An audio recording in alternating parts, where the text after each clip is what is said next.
मेरा नाम हमजा रफीक आ, ਜ਼ਿਲ੍ਹਾ ਫੈਸਲਾਬਾਦ, ਤਹਿਸੀਲ ਸਮੁੰਦਰੀ, ਰਾਸ਼ੀਆ ਮੈਨੂੰ ਥਾਣਾ ਸਿਟੀ ਸਮੁੰਦਰੀ ਲੱਗਦਾ। ਮੈਂ ਫੀਡ ਫਿਊਜ਼ਨ ਬੈਕਰੀ ਦਾ ਕੰਮ ਕਰਦਾ ਵਾ।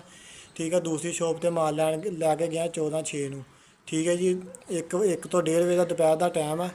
ਇਹ ਆਏ ਆ ਸਾਹਮਣੇ ਮਾਲ ਲਾ ਕੇ, ਮੈਂ ਪਿਸ਼ਾਬ ਕਰਨ ਗਿਆ ਵਾ। ਜ਼ਾਹਾ ਦੇ ਅਸੀਂ ਤਾਰਾ ਗਨਮੈਨ ਆਏ ਆ, ਮੈਨੂੰ ਉੱਥੋਂ ਮਸਜਿਦ ਦੇ ਬਾਹਰੋਂ ਇਹਨਾਂ ਨੇ ਚੱਕਿਆ ਵਾ। ਚੱਕ ਕੇ ਮੈਨੂੰ ਥਾਣੇ ਲਾ ਗਏ ਆ। ਇੱਕ ਮੇਰਾ ਮੋਬਾਇਲ ਹੈ, ਬਲੂਟੂਥ 1000 ਰੁਪਈਆ ਇਹਨਾਂ ਦੇ ਪਾਸ ਹੈ। ਮੈਨੂੰ ਮੁੜ ਕੇ ਛਡਾਉਣ ਵਾਸਤੇ ਕਦੀ ਕਹਿੰਦੇ 50,000 ਰੁਪਈਆ ਦੇ ਦਿਓ। ਫਿਰ ਇਹਨਾਂ ਨੇ ਮੇਰੇ ਕੋਲ 20,000 ਰੁਪਈਆ ਲੈ ਕੇ ਮੈਨੂੰ ਛੱਡਿਆ। ਮੇਰੇ 'ਤੇ ਕੋਈ ਮੁਕੱਦਮਾ ਨਹੀਂ ਹੈਗਾ।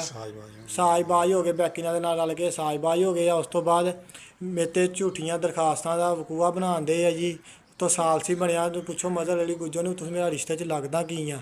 ਠੀਕ ਹੈ, ਮੇਰੇ ਚਾਚੇ ਬੈਠੇ, ਮੇਰੇ ਤਾਏ ਬੈਠੇ, ਉਹ ਮੇਰੀ ਗੱਲ ਨਿਬੇੜ ਸਕਦੇ। ਇੱਧਰੋਂ ਪੁੱਛੋ ਤੇਰਾ ਮੇਰਾ ਰਿਸ਼ਤਾ ਕੀ ਆ?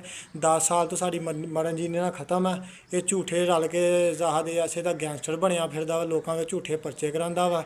ਜ਼ਾਹਾ ਦੇ ਆਸੇ ਦੇ ਨਾਲ ਰਲਿਆ ਵਾ ਮਜ਼ਹਰ ਅਲੀ ਗੁੱਜਰ ਨਾਲ, ਬਾਬੇ ਅਲੀ ਦੇ ਮੁੰਡੇ ਨਾਲ। ਠੀਕ ਹੈ ਜੀ, ਮੇਰੇ ਕੋਲ 20,000 ਰੁਪਈਆ ਲਿਆ ਵਾ, ਮੋਬਾਇਲ ਆ और मेरी ब्लूटूथ जामिया तलाशी 1000 रुपया ਜ਼ਾਹਦ ਦੇ पास है।